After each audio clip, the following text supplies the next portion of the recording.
This channel does not promote any violent, harmful, or illegal activities. All content provided by this channel is meant for an educational purpose only. আমি অত্যন্ত লজ্জিত, ব্যথিত। বাংলা ভাষায় কথা বললে তাকে জেলে নিয়ে চলে যাবে, ডিটেনশন ক্যাম্পে নিয়ে যাবে, হোল্ডিং এরিয়ায় নিয়ে যাবে। কেন? কোন অধিকারে? West Bengal is not in India. Mamata হাঁটছে রোহিঙ্গা মুসলমানদের সাপোর্ট করে, সব ফোরজি এপিকার আধার কার্ড বানিয়ে দিয়েছে মমতা। বিহারে যদি 30 লাখ বাদ চলে যায়, এখানে 90 লক্ষ আছে। রোহিঙ্গা মুসলমানদের হাতে বাংলা যেতে দেওয়া হবে না। শুনলেন, একদিকে মমতার বাঙালি অস্মিতা, অন্যদিকে শুভেন্দুর অনুপ্রবেশ। প্রশ্ন হচ্ছে, বাংলাদেশে পুশব্যাক কাদের করা হচ্ছে, কেনই বা করা হচ্ছে? ভিন রাজ্যে বাংলাভাষী দেখলেই কি বাংলাদেশি বলে ধরে নেওয়া হচ্ছে? তৃণমূল অন্তত বলছে তেমনটাই। ভিন রাজ্যে বাংলায় কথা বললেই বাংলাদেশি বলে ধরে নেওয়া হচ্ছে। বিধানসভার বাদল অধিবেশন, সেখানেও এই নিয়ে সরব হয়েছিলেন মুখ্যমন্ত্রী মমতা বন্দ্যোপাধ্যায়। বিজেপি শাসিত রাজ্যগুলোর বিরুদ্ধে রীতিমতো তোপ লেগেছিলেন। বলেছিলেন, বাংলায় কথা বললেই পুশব্যাক করে বাংলাদেশে পাঠানো হচ্ছে। দেশের সমস্ত ডাবল ইঞ্জিন সরকারের রাজ্যেই এই কাজ চলছে। এখানেই শেষ নয়, এমনকি পরিচয়পত্র দেখালেও বাঙালিদের বাংলাদেশি বলছে ওরা। কে বলছেন? স্বয়ং মমতা বন্দ্যোপাধ্যায়। আচ্ছা, তাহলে কি বাঙালির অস্মিতাই এখন তৃণমূলের প্রধান হাতিয়ার? আর মাত্র 5টা দিন বাকি। কেন বলছি? কারণ 21শে জুলাই তৃণমূলের সবথেকে বড় মঞ্চ বলা যেতে পারে। ওই মঞ্চ থেকেই ভোটের ইস্যুর সুর বেঁধে দেন মমতা। প্রতি বছর আমরা অন্তত তেমনটাই দেখি। আজ হঠাৎ 21শে জুলাইয়ের আগেই 16ই জুলাই পথে নামলেন তৃণমূল সুপ্রিমো। বেঁধে দিলেন ভোটের সুর। কে দিলেন? স্বয়ং মমতাই। আসলে 16ই জুলাই, মানে এই 16ই জুলাই তারিখটার ওপরে বারবার জোর দিচ্ছি। তার কারণ হচ্ছে, আমরা প্রত্যেকবারই, মানে ধরুন যখন কখনো বিধানসভা ভোট রয়েছে, সামনে পঞ্চায়েত ভোট রয়েছে বা লোকসভা, তার আগের যে 21শে জুলাইটা হয়ে থাকে, সেইবার কিন্তু বিরোধীদের যে চাঁটাছোলা ভাষায় মমতা আক্রমণ করেন, তখন কিন্তু একজোটে অনেকগুলো ইস্যুতে তিনি আক্রমণ শানিয়ে থাকেন। এইবার কিন্তু আলাদা করে বাংলা, বাঙালি, বঙ্গবাসী, বঙ্গভাষীর ইস্যুতে কথা বললেন, আর আক্রমণ শানালেন বিজেপির বিরুদ্ধে। এবং বারবার বিজেপি যে বহিরাগত, সেটাই দেগে দেওয়ার চেষ্টা করলেন। এই জন্যেই রাজনীতির কারবারিরা কোথাও গিয়ে বলছেন, আলাদা করে মাস্টার স্ট্রোক দিলেন মমতা। 21শে জুলাইয়ের ঢঙে 16ই জুলাই রাস্তায় নামলেন, বৃষ্টিতে ভিজলেন এবং বাঙালির অস্মিতাকে আরও ধারালো করলেন। কেন বাঙালির অস্মিতাকে আলাদা করে ধার দিতে চাইছেন মমতা? এই প্রসঙ্গে আসতে গেলে মমতার যে আগের অভিযোগগুলো ছিল, সেগুলোতে একবার চোখ আপনাদের বোলাতেই হবে। প্রথমত, বিহারের নির্বাচন। বিহারের নির্বাচনের আগে নির্বাচন কমিশনের ভোটার তালিকা পরিমার্জন নির্দেশিকা নিয়ে গর্জে উঠেছিলেন মমতা, এবং তিনিই যে প্রথম তাও বারে বারে বুঝিয়ে দিয়েছিলেন। তিনি স্পষ্টতই বলে দিয়েছিলেন, বিহারে যেভাবে নির্বাচন কমিশন সমীক্ষা চালাতে চাইছে, তা পুরোপুরি ঘুরপথে এনআরসি। এই ইস্যুকে একেবারে উচ্চগ্রামে তুলে দিয়ে বলেন, আমি ধরিয়ে দিয়েছি, বাকিরা এবার বুঝে নিক। আর তারপরই রে রে করে উঠলেন ইন্ডিয়া জোটের অনেক শরিকি। কংগ্রেস প্রথম থেকেই কিন্তু অভিযোগ করছে, মহারাষ্ট্র, দিল্লির নির্বাচনে ভুয়ো ভোটারকে কাজে লাগিয়ে জিতেছে বিজেপি। সরাসরি কাঠগড়ায় দাঁড় করিয়েছে কাকে? নির্বাচন কমিশনকে, আর ঘুরপথে বিজেপিকে। এ নিয়ে মমতা বন্দ্যোপাধ্যায় এখন সাফ জানিয়ে দিয়েছেন, যদি বিহারে উদ্দেশ্য প্রণোদিতভাবে এ কাজ করাও হয়, বাংলায় কোনোভাবেই তিনি জমি ছাড়বেন না। বাবা মায়ের বার্থ সার্টিফিকেটও দিতে হবে। এটা কি হচ্ছে? এতে অনেক ঘাবলা আছে, মানে স্ক্যাম আছে। তৃণমূল বরাবরই অভিযোগ করছে, বিজেপি শাসিত রাজ্যে পরিযায়ী শ্রমিকরা, মানে বাংলার পরিযায়ী শ্রমিকরা কাজ করতে গেলে তাদের হেনস্থা করা হচ্ছে। শুধুমাত্র বাংলায় কথা বলার জন্যই নাকি তাদের বাংলাদেশি সন্দেহে আটক করা হচ্ছে। যদিও আমাদের কাছে এমন খবরও এসেছে, অসম, দিল্লি, উড়িষ্যা, গুজরাট, মহারাষ্ট্র, বহু জায়গায় বাংলাদেশি সন্দেহে বহু বাঙালি পরিযায়ী শ্রমিককে গ্রেপ্তার করা হয়েছে, আটক করে দীর্ঘ জেরাও করা হয়েছে। বিজেপি শাসিত এই রাজ্যগুলির যুক্তি, তারা বাংলাদেশি। কয়েকটা ক্ষেত্রে পুশব্যাক করা হয়েছে বলেও বিভিন্ন প্রশাসনিক সূত্রে খবর মিলেছে। আর এখানেই মমতা একটা মাস্টার স্ট্রোক খেললেন। কি সেটা? তা হলো পুশব্যাক রাজনীতি। মানে একদম শুরুতে আপনাদের যে কথা বলেছিলাম, আপনাদের নিশ্চয়ই মনে থাকবে মুর্শিদাবাদের নিজামুদ্দিন মিনানুলদের কথা। মুম্বাইতে কাজ করতে গিয়েছিলেন, সেখানেই গ্রেপ্তার। সন্দেহ বাংলাদেশি, কারণ বাংলায় কথা বলছেন। এমনটাই কিন্তু অভিযোগ তুলেছিল তৃণমূল।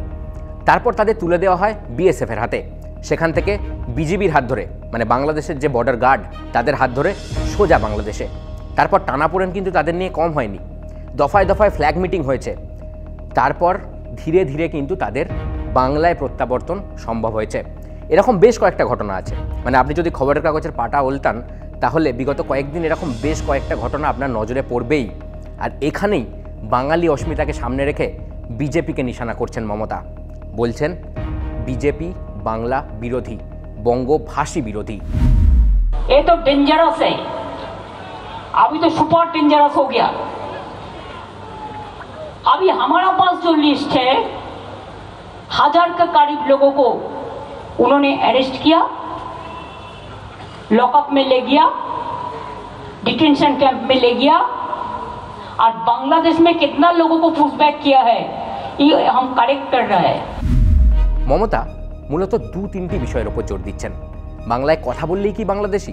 বিবেকানন্দ নেতাজির মতো মনীষীদের নাম উল্লেখ করে তিনি বাঙালি অস্মিতায় আরও শান দিচ্ছেন। শুধু বাংলার মধ্যেই সীমাবদ্ধ রাখেননি এই ইস্যুকে, মানে একেবারে জাতীয় স্তরে নিয়ে গেছেন এবং বিভিন্ন রাজ্যের যে পরিসংখ্যান তথ্য সেগুলো তুলে ধরে কথা বলছেন। দিল্লির বাঙালি অধ্যুষিত অঞ্চলে তৃণমূলের প্রতিনিধি পাঠিয়ে এই ইস্যুকে আরও পোক্ত করারও চেষ্টা করেছেন মমতা। 2026-এ বিজেপি যেখানে অনুপ্রবেশকে হাতিয়ার করতে চাইছে, মমতা তার পাল্টা বাঙালি অস্মিতাকে ধার দিতে চাইছেন বলে মনে করছেন রাজনীতির কারবারিরা। আমি এখন ঠিক করেছি আমি বাংলায় বেশি করে কথা বলবো, ক্ষমতা থাকলে আমাকে ডিটেনশন ক্যাম্পে আগে রাখো, বাংলা ভাষায় কথা বলার লোকেদের আগে। মানে বরাবরই যদি আমরা একটা জিনিসের দিকে নজর দিই তাহলে দেখব এর আগে যতবারই কেন্দ্রের নেতারা এখানে এসেছেন তাদের মুখে বারবার একটা কথা আমরা শুনেছি, ঘুষপেটিয়া। মানে বিজেপির অনুপ্রবেশ বনাম এই মুহূর্তে তৃণমূলের বাঙালি অস্মিতা। এই ক্ষেত্রে বলে রাখা ভালো, এই দ্বন্দ্বটা কিন্তু কোনো বিচ্ছিন্ন ঘটনা নয়। আমরা 2021 সালের নির্বাচনে দেখেছি নরেন্দ্র মোদী থেকে স্বরাষ্ট্রমন্ত্রী অমিত শাহ অনুপ্রবেশকে সামনে রেখে বারবার ঘুঁটি সাজিয়েছেন। সঙ্গে কিন্তু ছিল এনআরসি সিএ এর মতো হাতিয়ার। মমতা এখানেই কাজে লাগিয়েছিলেন বহিরাগত ইস্যু। এইবারও কিন্তু সেম স্ট্র্যাটেজিতে চলছেন খানিকটা। অমিত শাহ নরেন্দ্র মোদী থেকে বিজেপির কেন্দ্রীয় নেতাদের বহিরাগত আখ্যা দিয়েছেন, পাশাপাশি সেইবার বাঙালি আনাতে জোর দিয়েছিলেন মমতা। আপনাদের মনে থাকবে নিশ্চয়ই তৃণমূলের স্লোগান ছিল বাংলা তার নিজের মেয়েকেই চায়, বাংলা তার ঘরের মেয়েকেই চায়। তাহলে ইস্যুটা বুঝতে পারছেন, ইস্যুটা পুরনো, কিন্তু নতুন বোতলে 26-এ এই দ্বন্দ্বই দেখা যাচ্ছে আবার পুরোদমে। অর্থাৎ বিজেপির অনুপ্রবেশ বনাম তৃণমূলের অস্মিতা, বাঙালি অস্মিতা।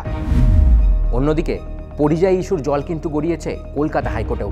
আবার নির্বাচন কমিশনের বিতর্কিত বিজ্ঞপ্তি, মানে ওই ভোটার তালিকা পরিমার্জনের যে বিজ্ঞপ্তি, তার জল কিন্তু গড়িয়েছে সুপ্রিম কোর্টেও। গোটা দেশে একই সময়েই কেন দেশের বাইরে ফেরত পাঠানো, মানে ওই ডিপোর্টেশনের কাজ শুরু হলো? বাংলায় কথা বললেই তাদের বের করে দেওয়া হচ্ছে, এই অভিযোগই বা কেন হচ্ছে? পরিযায়ী শ্রমিক মামলায় কেন্দ্রের কাছে এই প্রশ্ন করেছেন, এদিনই এই প্রশ্ন করেছেন বিচারপতি তপব্রত চক্রবর্তী। অর্থাৎ যেদিন আমরা এই ইস্যু নিয়ে কথা বলছি, যেদিন স্বয়ং মুখ্যমন্ত্রী মমতা বন্দ্যোপাধ্যায়, তৃণমূল সুপ্রিমো মমতা বন্দ্যোপাধ্যায় রাস্তায় নেমেছেন, গর্জে উঠেছেন শুভেন্দু নিজেও। অন্যদিকে সুপ্রিম কোর্ট নির্বাচন কমিশনকে জিজ্ঞেস করেছে, কি জিজ্ঞেস করেছে? বিহার ভোটের আগেই কেন এই নিবিড় সমীক্ষা হচ্ছে? এটা তো সারা বছরই হতে পারে, আপনাদের কেন প্রয়োজন পড়লো এখনই করতে হবে? শুধু এখানেই নয়, সুপ্রিম কোর্টের আরও প্রশ্ন, আধার, ভোটার, রেশন কার্ড এগুলোকে কেন নাগরিকত্বের প্রমাণ হবে না? এগুলোকে নাগরিকত্বের প্রমাণ হিসেবে ধরতে সমস্যাটা কোথায়? অর্থাৎ অনুপ্রবেশ এবং নির্বাচন কমিশনের নির্দেশিকা সবকিছুই আদালতের গণ্ডিতেও প্রশ্নের মুখে। তবে শুধুমাত্র মমতা বন্দ্যোপাধ্যায়ই নয়, বাঙালি আনায় কিন্তু শান দিচ্ছে বিজেপিও। শ্রমিক নতুন সভাপতি হওয়ার পরই কালীঘাটের কালীকে রাজনীতির আঙিনায় তুলে ধরার চেষ্টা করেছেন, বার্তা দিয়েছেন বিভিন্ন ঢঙে, কাছে টানার চেষ্টা করে চলেছেন মুসলিমদেরও। তার যদি সাম্প্রতিক বিভিন্ন কথার দিকে নজর দেন তাহলে সেটা একদম পরিষ্কার হয়ে যাবে। সার্বিকভাবে বাঙালিকে আরও বেশি কানেক্ট করতে চাইছেন শ্রমিকরা, অন্তত রাজনীতির কারবারিরা সবটা দেখে তেমনটাই বলছেন। সঙ্গে সেই পুরনো ইস্যু অনুপ্রবেশ। তবে এবারের অনুপ্রবেশের গভীরতা অনেকটাই বেশি গাঢ়, কারণ বিহারে নির্বাচন কমিশন যেভাবে নিবিড় সমীক্ষা চালাচ্ছে এবং বাংলাতেও এই সমীক্ষা হবে বলে জানা যাচ্ছে, আর সেইখানেই তৈরি হয়েছে চাপানুতর। যদি এমনটা হয় তখন হয়তো বিজেপি শুধু মুখে নয়, খাতায় কলমে তথ্য নিয়ে মাঠে নামতে পারে। মানে এই যে কথাটা বলছি, এটাই ভাববেন না যে বিজেপির কাছে এই মুহূর্তে তারা রেডি করেনি।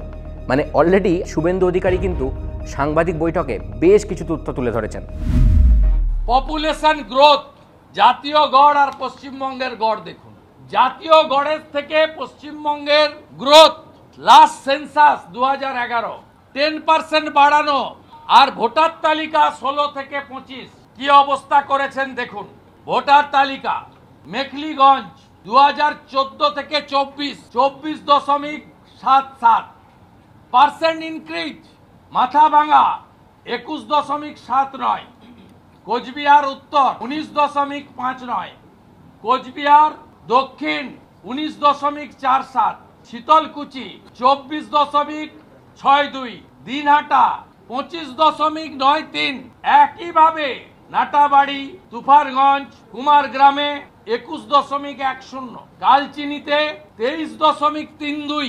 দেখুন এই ভোটার লিস্টের গ্রোথ দেখুন, জাতীয় গ্রোথ 7%, 9টি বাংলাদেশ বর্ডার ডিস্ট্রিক্টে অ্যাভারেজ গ্রোথ 20 থেকে 30%। তাহলে বোঝা যাচ্ছে 2026 সালের নির্বাচনে বাঙালি অস্মিতাকে আরও বেশি করে কাজে লাগাতে চাইবে তৃণমূল। এখন দেখার বাংলায় নির্বাচন কমিশন এই মুহূর্তে আদেও কোনো সমীক্ষা চালায় কিনা। অন্যদিকে অনুপ্রবেশ নিয়ে ভোটের আগে বিজেপি কতটা মারণ কামড় দিতে পারে তৃণমূলকে, সেদিকে তো নজর রাখতেই হবে। সেটাই দেখবো আমরা। আপনারা দেখছেন TV9 Bangla digital. The briefing রুমে আপনাদের সঙ্গে এতক্ষণ আমি ছিলাম জয়দীপ। রাজনীতি থেকে বিনোদন, খেলা, যে কোনো বিশ্লেষণধর্মী খবরের জন্য আপনাদের নজর থাকুক TV9-এ।